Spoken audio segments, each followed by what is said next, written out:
লোকসভা ভোটে পশ্চিমবঙ্গে বিজেপি পার্টির গো হারান হার হয়েছে।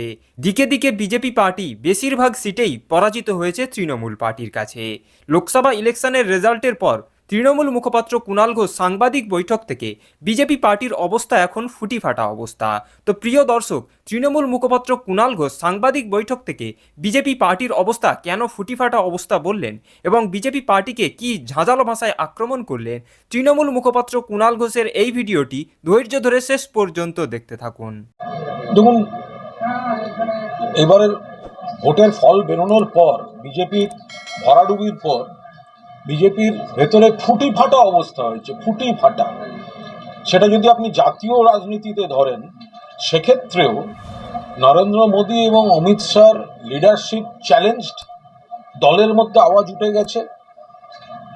আমরা তো এই ভিডিও পাচ্ছি, যোগী আদিত্যনাথের অনুগামীরা ভয়ঙ্কর ভাষায় আক্রমণ করছেন অমিত শাহকে।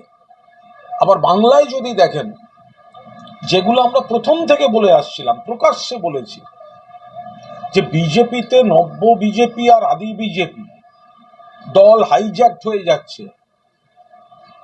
দলের সামনে যারা রয়েছেন আগাংশ পেছনে তাদের ফেলে দেওয়ার জন্য এই মারামারি চলছে।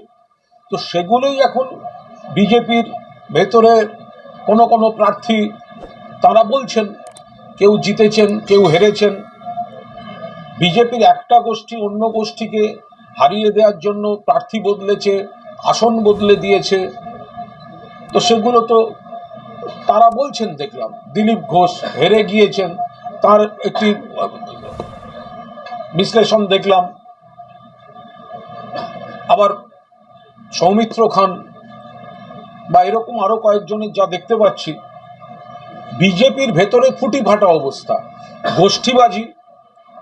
নেতৃত্ব যারা যোগ্য কি অযোগ্য তারা বলতে পারবেন, কিন্তু যাদের বসিয়ে রেখে অন্য দলকে তারা পেছনের দিকে ঠেলে দিয়েছেন, যারা নতুন নেতৃত্ব হাতে নিয়েছেন তারা রেজাল্ট দিতে না পারার মতো নেতৃত্ব। আমরা তো এই কথাগুলো পরিষ্কার বলে এসেছিলাম, বাংলার মানুষকে বলেছিলাম কাদের দেখে ভোট দেবেন। বাংলার মানুষ তো ভোট দেননি। তো আজকে বিজেপির মধ্যে এই ফুটি ফাটা অবস্থা, বিজেপির ভেতর থেকে নেতৃত্বের সমালোচনা অথবা আত্মবিশ্লেষণ, এইসব কথা এখন হেরে টেরে যাওয়ার পরে তো খুব স্বাভাবিক। তো এগুলোই যখন আমরা বলছিলাম তখন আমাদের আক্রমণ করা হচ্ছিল। আজকে বিজেপির কিছু নেতা হাড়ে হাড়ে বুঝছেন যে আমাদের মূল্যায়নটা সঠিক ছিল প্রতিপক্ষ সম্পর্কে, কিন্তু তাদের সম্পর্কে তাদের মূল্যায়নটা ঠিক ছিল না।